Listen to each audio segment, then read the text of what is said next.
Hi ma'am, good afternoon. ஆக்சுவலா நேத்தி courier வந்துருச்சு மேம். எப்பயுமே சண்டே டெலிவரி இருக்காது. பட் நேத்தி கிடைச்சிருச்சு கைக்கு. என் பையனோட பர்த்டேக்கு கிஃப்ட் பண்றக்காண்டி தான் நான் இத வாங்குனேன். ஸோ அவன் முன்னாடி ஓப்பன் பண்ண முடியல. அதனால எடுத்து மறைச்சு வச்சுட்டோம். அவன் ஸ்கூல் போனதுக்கு அப்புறமா இன்னைக்கு ஓப்பன் பண்ணி பார்க்கலாம் அப்படின்னு தான். உண்மையாவே சொல்றேன் மேம், ரொம்ப குவாலிட்டி நல்லா இருக்கு.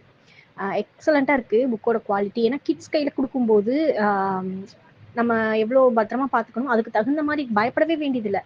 பாப்பா கதை கேளு புக்கெல்லாம் கிழிச்சா கூட கிழியாது போல, அவ்வளோ குவாலிட்டி நல்லா இருக்கு. ஆக்சுவலா என் ஹஸ்பண்ட் கேட்டாங்க, திருக்குறள் புக் வந்து 250, இது 350 அப்படின்னதும், இது 1330 குறள் இருக்க போது, அதுவே 250 தான், இது 350யா அப்படின்னு இருக்கு அந்த புக்ல அப்படின்னு கேட்டாங்க.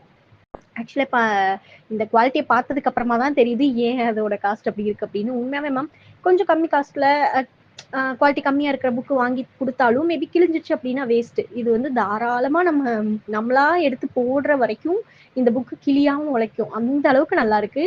Thank you so much ma'am. என் பையனோட பர்த்டேக்கு கொடுக்கணும் அப்படின்னு பிளான் பண்ணதுல இது வந்து எப்படி சொல்றதுன்னா செம்ம ஒர்த்து இது இந்த புக்கு. 2 புக்குமே சூப்பரா இருக்கு. நான் கூட குறள் புக் வந்து வாங்குனதுக்கு அப்புறமா யோசிச்சேன், ஓலைச்சுவடி மாரின்றப்ப பேஜ்ல சைஸ் கம்மியா இருக்க மாரி தானே இருக்கு, நீளமா இருக்கு. அதுலயும் 2 குறள் வந்துருது ஒரு பேஜ்ல.